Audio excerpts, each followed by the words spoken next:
Hello class 12 student, कैसी चल रही है आप लोगों की बोर्ड की प्रिपरेशन। आई होप अच्छी ही चल रही होगी, और अगर नहीं अच्छी चल रही है तो इसको और अच्छी करवा देंगे। आज के जो चैप्टर है हमारे पास, ये है चैप्टर सॉल्यूशंस, और जिसका टॉपिक आज मैं आपको कवर कराने जा रहा हूँ उसका नाम है एजियोट्रॉप्स। ये जो टॉपिक है हमारे पास, ये एक ऐसा टॉपिक होता है जिसके बारे में शायद आपको आपके बुक्स में ज्यादा इन्फॉर्मेशन ना मिले, इसलिए बच्चों के मन में काफी सारे डाउट्स और कंफ्यूजन होते हैं। तो मेरी कोशिश रहेगी आपका आज एक एक डाउट और एक एक कंफ्यूजन दूर करने की। और आज की इस वीडियो को आपके एजियोट्रॉप्स के साथ हम लोग स्टार्ट कर लेते हैं। देखिए, अगर एजियोट्रोप्स की बात करें तो सबसे पहले अगर एजियोट्रोप्स पे आए तो डेफिनेशन, जैसे आपको यहाँ पे डेफिनेशन भी लिखा हुआ है। देखिए डेफिनेशन में क्या दे रखा है कि liquid mixture having a definite composition boiling like a pure liquid is called a constant boiling mixture और एन एजियोट्रोपिक मिक्सचर। देखो, आपको यहाँ पर एक जो लाइन लिखी हुई दिख रही है जिसमें इन्होंने मेंशन किया हुआ है कांस्टेंट बॉइलिंग मिक्सचर। ये कांस्टेंट बॉइलिंग मिक्सचर क्या है?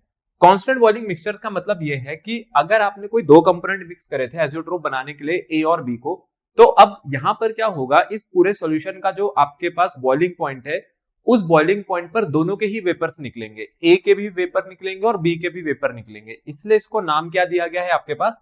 Constant boiling mixture.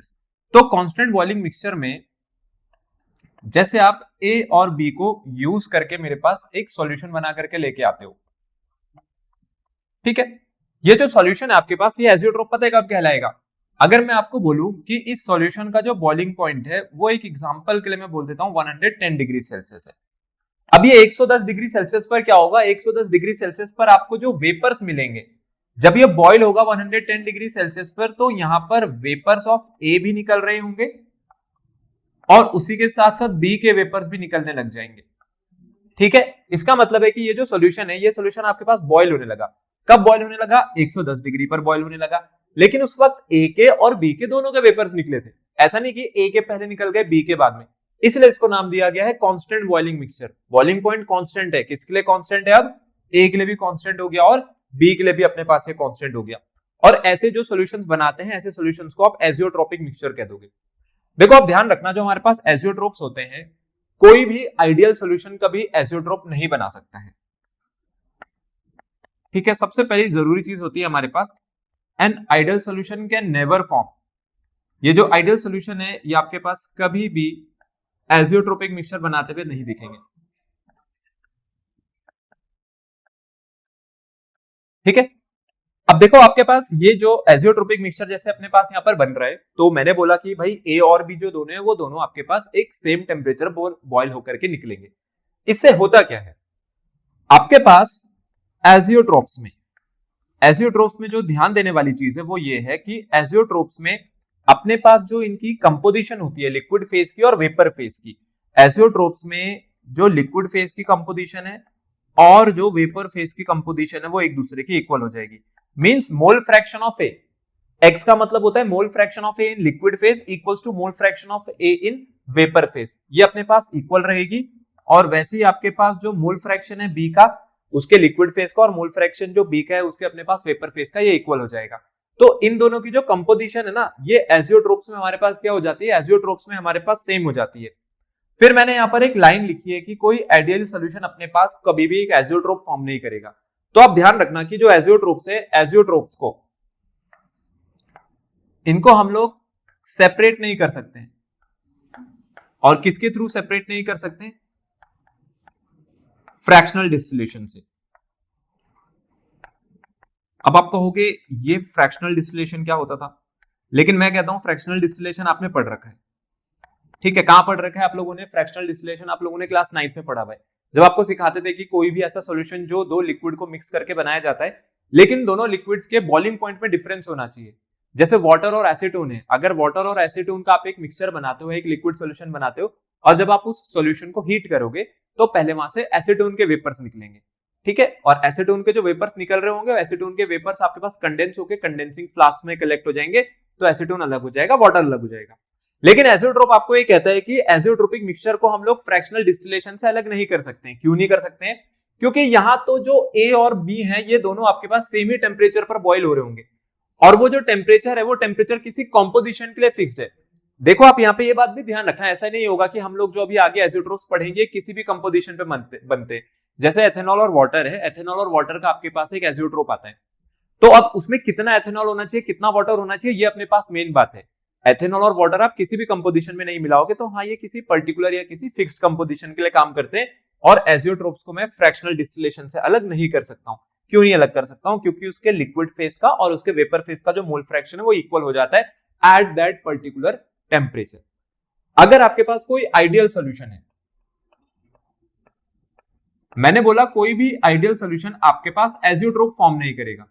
तो देखो आइडियल सॉल्यूशन का कभी आपसे ग्राफ पूछ ले तो आइडियल सॉल्यूशन में होता क्या है, मैं आपको आइडियल सॉल्यूशन के लिए यहाँ पे ग्राफ समझा देता हूं। आइडियल सॉल्यूशन के लिए मैं आपको यहाँ पर ग्राफ बना करके दिखा रहा हूं।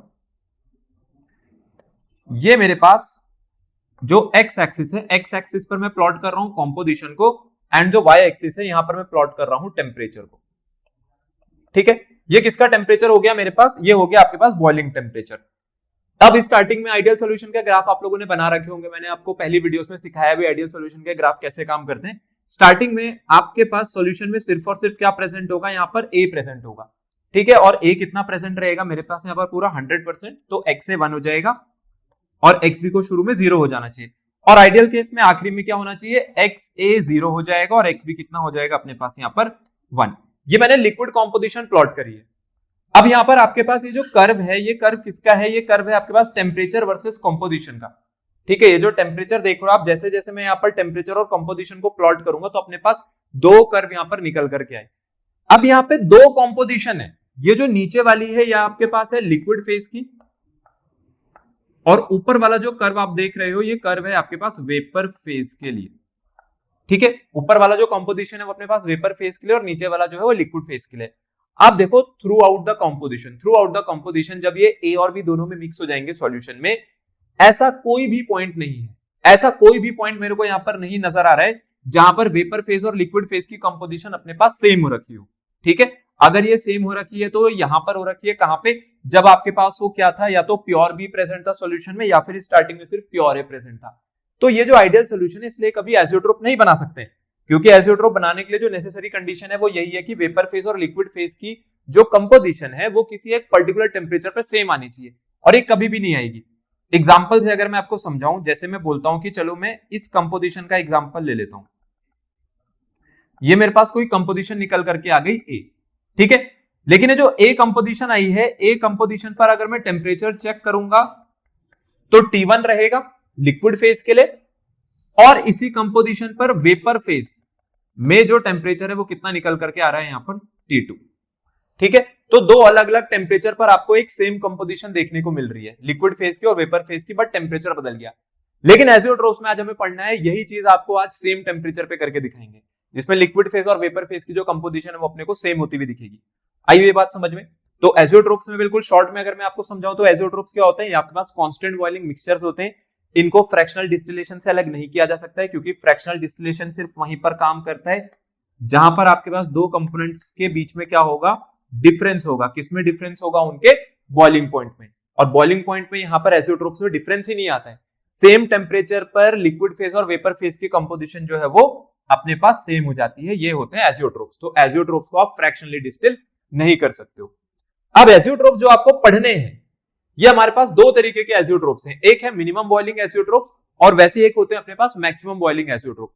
तो स्टार्टिंग करते हैं मिनिमम बॉइलिंग एजियोट्रोप से। देखो मिनिमम बॉइलिंग एजियोट्रोप्स आपके पास क्या है? देखो इसके नाम में क्या आ रहा है? इसके नाम में मिनिमम आ रहा है, मिनिमम। तो ध्यान रहे आइडियल सॉल्यूशन तो कभी भी एजियोट्रोप्स बनाएंगे नहीं। आइडियल सॉल्यूशन क्या बनाएंगे आपके पास? ये एजियोट्रोप्स नहीं बनाते हैं, एजियोट्रोप्स बनाते हैं नॉन आइडियल सॉल्यूशन। तो नॉन आइडियल सॉल्यूशन दो तरीके के थे, एक थे पॉजिटिवली डेविएटेड और एक थे नेगेटिवली डेविएटेड। तो मिनिमम बॉइलिंग एजियोट्रोप्स वो हैं जो कि अपने पास पॉजिटिवली डेविएटेड है राउल्ट्स लॉ से। देखो इसको उल्टा याद रखना, मिनिमम का मतलब होता है कम, तो इसका मतलब ये पॉजिटिवली डेविएटेड है, ठीक है, ज्यादा। पॉजिटिव मतलब ज्यादा, जीरो से ऊपर। और वैसे जो मैक्सिमम वाले हैं, जो मैक्सिमम बॉइलिंग एजियोट्रोप्स है, वहां पर क्या होगा? मैक्सिमम बॉइलिंग एजियोट्रोप्स को बनाएंगे आपके पास नेगेटिवली डेविएटेड वाले। देखो जैसा इसका नाम है ना minimum boiling azeotrope, minimum boiling azeotrope में होता क्या है? जैसे आप कोई दो कंपोनेंट लेकर के आए, मैं बोलता हूं आप कंपोनेंट इसके अंदर एक ए था और एक बी था, तो अपने पास जैसे प्योर ए है और प्योर बी है, इनके अब कुछ बॉइलिंग पॉइंट भी रहे होंगे जैसे अलग अलग है। जैसे प्योर ए का बॉइलिंग पॉइंट है 100 डिग्री सेल्सियस और प्योर बी का बॉइलिंग पॉइंट है मैं कहता हूं 78 डिग्री सेल्सियस।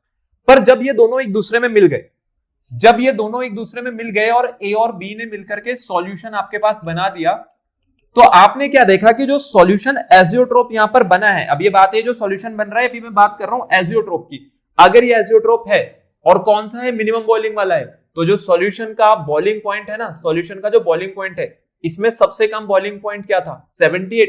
तो सॉल्यूशन का जो बॉइलिंग पॉइंट है वो 78 से भी कम हो जाएगा। इसको कहते हैं मिनिमम बॉइलिंग। तो मिनिमम बॉइलिंग में क्या होता है, आपका जो सॉल्यूशन है उसका जो बॉइलिंग पॉइंट है, उस एजियोट्रोपिक मिक्सचर का जो बॉइलिंग पॉइंट है, आपके प्योर कंपोनेंट जिसका बॉइलिंग पॉइंट उन दोनों में कम था उससे भी नीचे चला जाएगा। सिंपल सी बात। इनको बोला जाता है मिनिमम बॉइलिंग एजियोट्रोप्स। और मिनिमम बॉइलिंग एजियोट्रोप्स जैसा मैंने बताया, ये राउल्ट्स लॉ से अपने पास पॉजिटिवली डेविएटेड होते हैं, नॉन आइडियल सॉल्यूशंस। देखो अब आपको मैं इसमें समझा देता हूं, एक ग्राफ से इसको समझा देता हूं।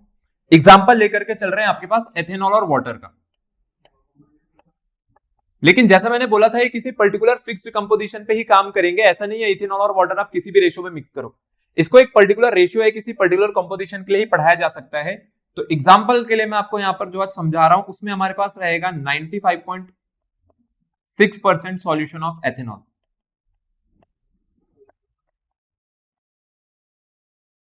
एथेनॉल का कितना सॉल्यूशन बना रहे हैं हम लोग, 95.6%। इसका मतलब है अगर आपका पूरा सॉल्यूशन 100 ग्राम का था तो उसके अंदर 95.6 ग्राम सिर्फ एथेनॉल रहेगी।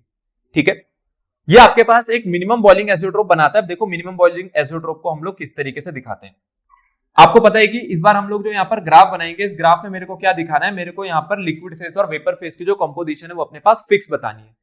अब स्टार्टिंग में इधर जब अपने पास यहां से स्टार्ट करेंगे तो सबसे पहले यहाँ पर वाटर आएगा, क्योंकि एथेनॉल और वाटर का मिक्सचर है तो यहाँ पे पूरा पूरा वाटर रहा होगा 100%, या मैं कह दूं इधर मोल फ्रैक्शन कितना है, 1 है।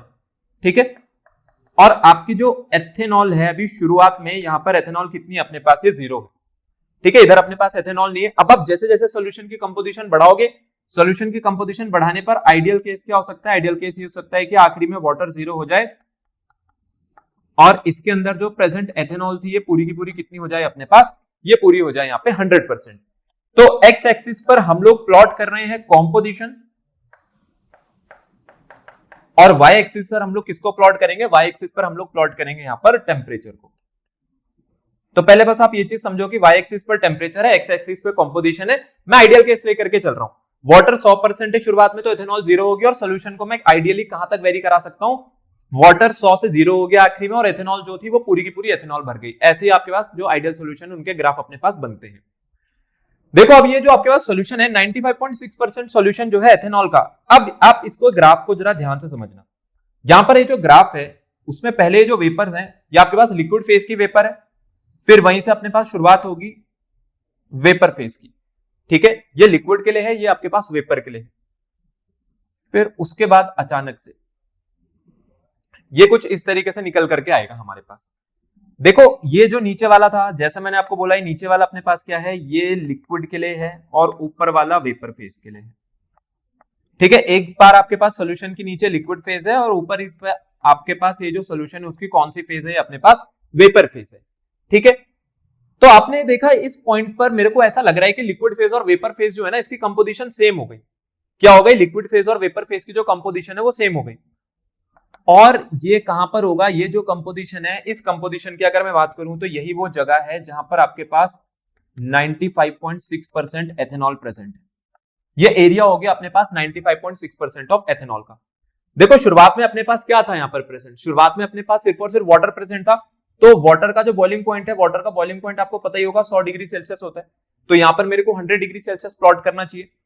चलो एथेनॉल की बात कर लेते हैं। एथेनॉल का जो बॉइलिंग पॉइंट है, एथेनॉल का बॉइलिंग पॉइंट होता है अपने पास 78.5 डिग्री सेल्सियस, ये है प्योर एथेनॉल का। लेकिन जब इन दोनों को साथ मिला दिया ना, अब इसमें कम किसका है, इसमें कम एथेनॉल का है 78.5। तो आपका ये जो सोल्यूशन है ना, एजियोट्रोपिक सोल्यूशन, आपको पता है इसका जो बॉइलिंग पॉइंट यहां पर जब हम लोग प्लॉट करेंगे, मार्क करेंगे, तो ये नापा गया तो ये कितना निकल करके आया था, ये निकल करके आया था अपने पास 78.2 डिग्री सेल्सियस। तो ये जो 95.6% सोल्यूशन आप एथेनॉल का देख रहे हो ना, इस एजियोट्रोपिक मिक्सचर का जो बॉइलिंग पॉइंट है वो कितना होता है अपने पास 78.2 डिग्री सेल्सियस। पर किस कंपोजिशन के लिए है वो, 95.6% एथेनॉल के लिए, सिर्फ यहां पर, बाकी जगह नहीं आपको लगाना है। तो 100 डिग्री वाटर का था, प्योर वाटर का, प्योर एथेनॉल का 78.5 होता है, दोनों को मिला देंगे तो कम से कम 78.5 था, बट उससे भी नीचे चला जाएगा, मिनिमम में चला जाएगा, 78.2 डिग्री सेल्सियस निकल करके आता है। और ये है लिक्विड फेज की कंपोजिशन, और ऊपर प्लॉट करी है मैंने वेपर फेज की कंपोजिशन। ये दोनों को अपने को यहाँ पर बराबर होती हुई दिख रही है, तो इसी को आप लोग एजियोट्रोप कहते हो। तो ये चीजें सिर्फ एजियोट्रोप्स में हो सकती हैं, ठीक है। और एजियोट्रोप्स अपने पास कौन बनाते हैं? एजियोट्रोप्स आपके पास बनाते हैं नॉन आइडियल वाले। तो ये आपके पास एक ग्राफ है जिससे आपको एजियोट्रोप्स के बारे में थोड़ा बहुत यहाँ पर आइडिया लग गया होगा ये क्या होते हैं। अब इसी के साथ में अगर आपके पास बात करूं, जो हमारे पास सेकंड टाइप है, अब सेकंड टाइप में आपके पास आ रहा है मिनिमम बॉइलिंग। एक सेकंड, ये हमारे पास मिनिमम बॉइलिंग हो चुका है, अगला वाला जो है ये मैक्सिमम बॉइलिंग है। अगला वाला जो हम लोग यहाँ पर पढ़ रहे हैं ये है अपने पास मैक्सिमम बॉइलिंग एजियोट्रोप्स। देखो अब मैक्सिमम, मैक्सिमम का मतलब होता है ज्यादा, ठीक है। मैक्सिमम का मतलब अगर ज्यादा है तो ये रॉल्स लॉ से नेगेटिवली डेविएटेड होंगे या पॉजिटिवली? ये अपने पास नेगेटिवली डेविएटेड होंगे, क्योंकि मैंने आपको बताया था कि ये ऑपोजिट करना है आपको, ठीक है। मैक्सिमम पे नेगेटिव, मिनिमम पे पॉजिटिव। तो मैक्सिमम बॉइलिंग एजियोट्रोप्स कौन से सॉल्यूशंस बनाएंगे? जो कि रॉल्स लॉ से अपने पास नेगेटिवली डेविएटेड रहे हो। देखो अब आपको इसमें कई सारे यहाँ पर एग्जांपल्स दे रखे हैं, लेकिन आज जो हम लोगों को यहाँ पर एग्जांपल पढ़ना है, मैं आपको पढ़ाने जा रहा हूँ नाइट्रिक एसिड वाला एग्जांपल, जो कि इसमें दे रखा है। इसका भी मैं आपको यहाँ पर ग्राफ समझा देता हूँ। अब आप इसको ध्यान से समझना। देखो नाइट्रिक एसिड को, तो एग्जाम्पल के लिए अभी हम लोग जो यहाँ पर यूज कर रहे हैं, एग्जाम्पल के लिए यूज कर रहे हैं अपने पास 68% सॉल्यूशन ऑफ HNO3, ठीक है। नाइट्रिक एसिड का सॉल्यूशन यूज करा है और कितनी स्ट्रेंथ रखता है अपने पास? 68% की स्ट्रेंथ रखता है।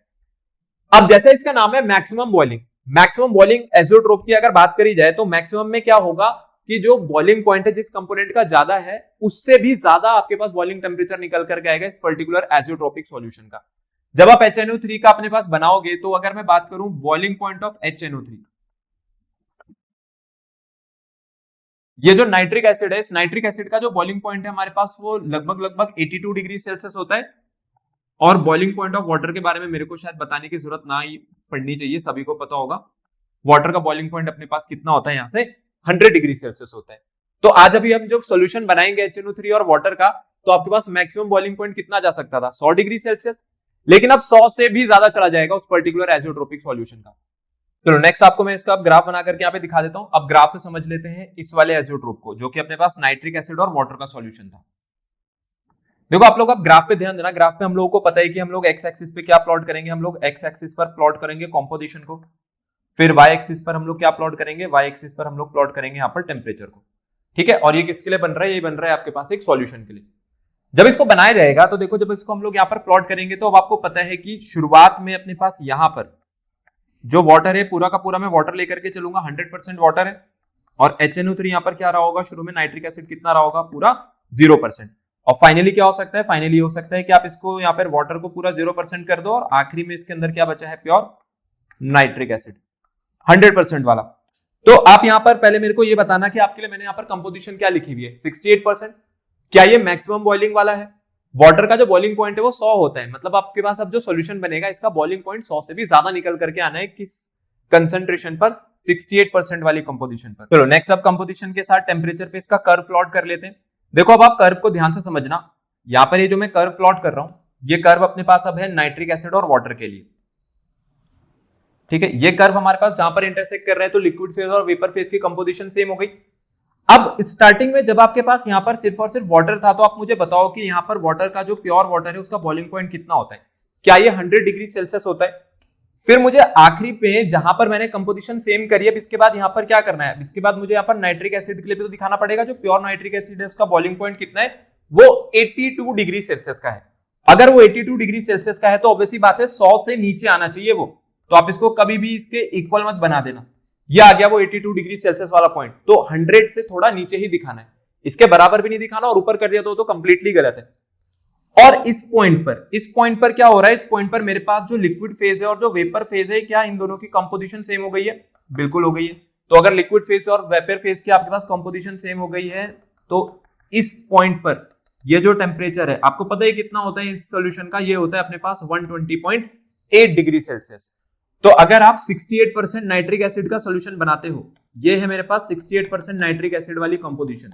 अगर आप 68% नाइट्रिक एसिड का सॉल्यूशन बनाते हो तो वो सॉल्यूशन आपका कहां बॉईल करेगा? 120.8 डिग्री सेल्सियस पे। जबकि प्योर वाटर 100 पे बॉईल करता है और प्योर नाइट्रिक एसिड 82 पे। तो ज्यादा किसका था? वाटर का। लेकिन अब आपका जो सॉल्यूशन है वो हायर एंड पे चला जाएगा, वाटर से भी ज्यादा दिखा देगा। और कितना दिखा देगा? 120.8 डिग्री सेल्सियस। ऐसी सॉल्यूशंस को हम लोग बोलते हैं अपने पास एजियोट्रोपिक सॉल्यूशंस, और ये भी एजियोट्रोपिक में जो केस है वो किसका है, मैक्सिमम बॉइलिंग का केस है। तो बस इतने ही आपके पास एजियोट्रोप्स होते हैं, एक होता है मिनिमम बॉइलिंग और एक होता है मैक्सिमम बॉइलिंग। प्रॉब्लम इसमें जहां पर होती है वो आपके पास एक ग्राफ है, इसलिए मैंने आपको यहाँ पर ग्राफ जो अच्छे से समझा दिया है। तो आई होप आज की इस वीडियो से आपको काफी ज्यादा हेल्प मिली होगी, एजियोट्रोप्स आपको अच्छे से समझ आया होगा। तो आज की इस वीडियो को फिर हम लोग यहीं पे खत्म करते हैं, बाकी जल्दी मिलेंगे हमारी एक नेक्स्ट वीडियो में।